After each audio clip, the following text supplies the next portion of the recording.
My name is Sandy Brown.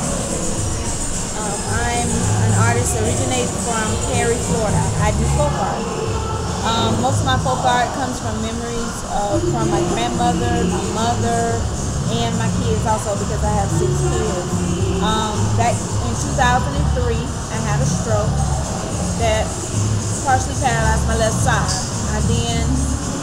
The following month was diagnosed with leukemia, which I have been battling for the last 7 years. I'm currently in remission right now, but just recently had a lung operation. But in saying all of that, I've still been able to hold on to life through my art. Most of my art comes from just memories and the joy of it, and the colors keep me alive, and be able to get up every morning and keep those memories alive through my paintings is what keeps me going. I'm now starting over, basically doing all of my art because I had gotten out of the surgery for probably about 5 years during the course of going through treatments for cancer and having the surgery.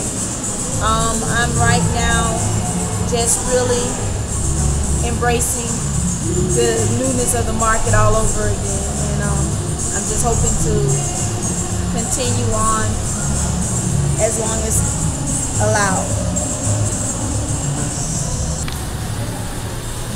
This one is called Don't Listen to Those Two, and it just comes back from our childhood where me and my brother were always coming up with different schemes, and we always got everybody around us in trouble no matter what.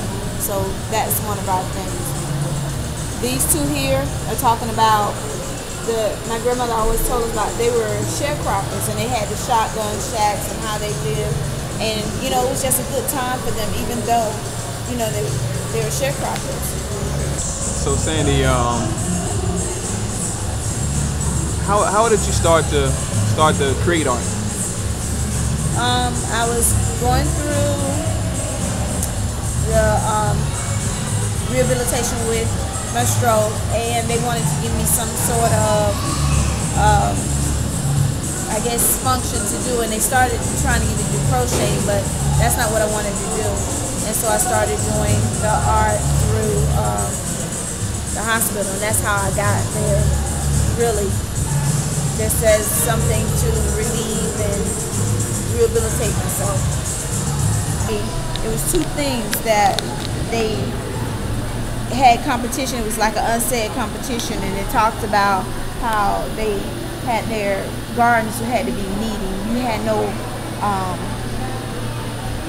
weeds, or your gardens was just straight as narrow. And I enjoyed doing that one because she always did her collard greens, and she would pick them there and get all the worms and different things off of them. So that was some fun part.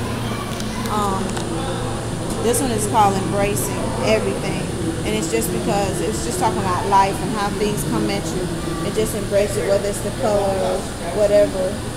The greatest success that I've had is just being able to see the smiles on people's faces when they see, the sceneries, and know that yes, whether it be hopscotch or whether it be, double dutching, or seeing the old milk cans, or, anything that brings back memories.